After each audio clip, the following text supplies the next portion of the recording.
Electric vehicle industry में जितनी भी कंपनियां वो नए नए प्रोडक्ट को लॉन्च कर रही है और कहीं ना कहीं आगे ही बढ़ती जा रही है, लेकिन इन सब में एक कंपनी है दैट इज होंडा, जो भाई पीछे जा रही है। गाड़ी तो अच्छी लॉन्च की है, 2 electric scooter Activa E and QC1, लेकिन इंडिया के हिसाब से वो गाड़ियां जस्टिफाइड नहीं है, क्योंकि एक्टिवा ई में आपको मिलता है स्वाइपिंग सिस्टम। अब स्वाइपिंग सिस्टम भी लिमिटेड सिटीज में ही है, क्योंकि उसको बनाना पड़ता है। आपका जो सब्सक्रिप्शन प्लान है एक्टिवा ई का वो महंगा पड़ता है, पेट्रोल व्हीकल के इक्विवेलेंट लगभग पड़ जाता है। अब कोई इलेक्ट्रिक व्हीकल ले रहा है तो उसको तो भैया कम से कम उसके जेब से पैसा लगना चाहिए, इसलिए तो इलेक्ट्रिक व्हीकल की तरफ शिफ्ट हो रहा है, नहीं तो आईसी इंजन में तो ऑलरेडी वो खुश है ही। अब यहाँ पे क्या है ना, इनका डाउनफॉल चालू हो गया, क्योंकि यहाँ पे इनका ना मार्केटिंग उतना काम आ रहा है, न गाड़ी उतनी ज्यादा बिक रही है, और कहीं ना कहीं ये फ्लॉप हो भी चुकी है, क्योंकि इनकी जो एक्टिवा ई है ये इनके शोरूम्स में खड़ी हुई है, इनके प्रोडक्शन पे खड़ी हुई है, इनका जो स्टॉक यार्ड है वहां पे खड़ी है। QC1 थोड़ी बहुत बिक रही है, लेकिन वो भी पता नहीं कौन खरीद रहा है। 1.5 किलोवाट बैटरी पैक है,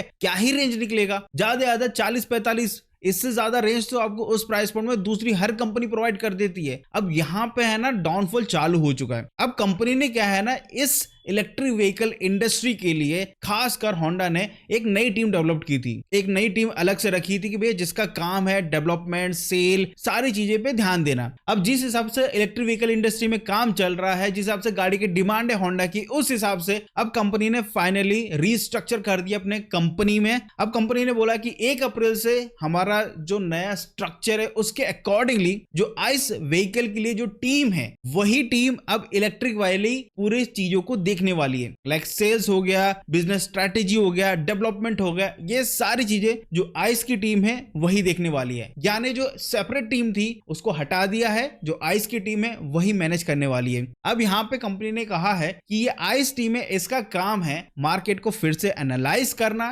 रिक्वायरमेंट देखना, और किस हिसाब से किस चीज को इंप्लीमेंट किया जाए और कॉस्ट इफेक्टिव कैसे इलेक्ट्रिक व्हीकल को बनाया जाए, इस पे काम दिया गया है। यानी होंडा अब जो भी व्हीकल लेकर आएगा उसमें जो ज्यादातर एम्प्लॉय काम करने वाले हैं वो आइस वाले करने वाले हैं। हालांकि उनकी टीम में टेक्नोलॉजी वाइज भी लोग बाग होंगे, जो इलेक्ट्रिक व्हीकल वाले डिपार्टमेंट में थे उनको रखा गया है, क्योंकि जरूरी है, टेक्निकल लोगों की भी जरूरत है। तो यहाँ पे एक्टिवा ई और QC1 जो फ्लॉप हो चुकी है उसको अगेन से रिवाइव करने के लिए ये फिर से रीस्ट्रक्चर किया गया है। अब रिवाइव करने का सिर्फ एक ही चीज है कि भैया यहाँ पे होंडा एक्टिवा ई में बस डॉक सिस्टम ले आओ, एक ही चीज कर सकते हो, यही चीज कर दिया, डेफिनेटली आपकी एक्टिवा ई बिकने लग जाएगी। अब कंपनी टोटली इलेक्ट्रिक व्हीकल वाले डिपार्टमेंट तो लॉस पे जा चुकी है। वैसे तो ये सेम गलती है ना कुछ समय पहले बजाज कंपनी ने भी किया था। इनिशियल में जो बजाज की चेतक गाड़ी थी वो काफी महंगी आती थी, बहुत महंगी आती थी, एंड उनके जो सेल्स नंबर होते थे वो भी 1000-2000 होते थे। एटलीस्ट उनकी प्राइस ऐसी थी, जस्टिफाइड थी, और प्लस चार्जर था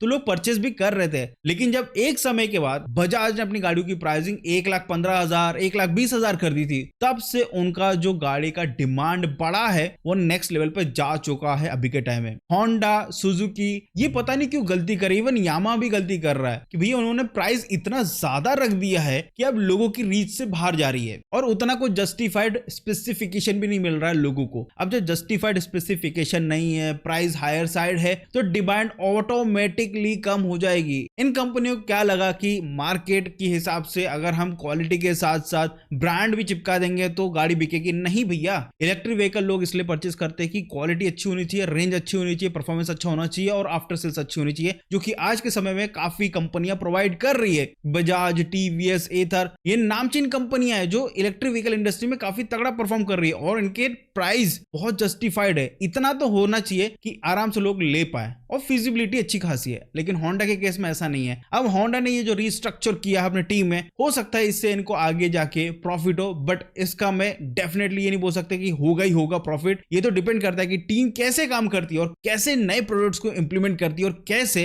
वो होंडा को आगे ले जाते हैं इन इलेक्ट्रिक व्हीकल इंडस्ट्री। तो दोस्तों यही एक छोटा सा अपडेट था होंडा की तरफ से भैया कि होंडा की टीम पूरी की पूरी इधर उधर हो चुकी है। 1 अप्रैल से एक नया स्ट्रक्चर्ड जो टीम सिस्टम है वो काम करने वाली है। तो दोस्तों एक छोटा सा अपडेट था होंडा की तरफ से।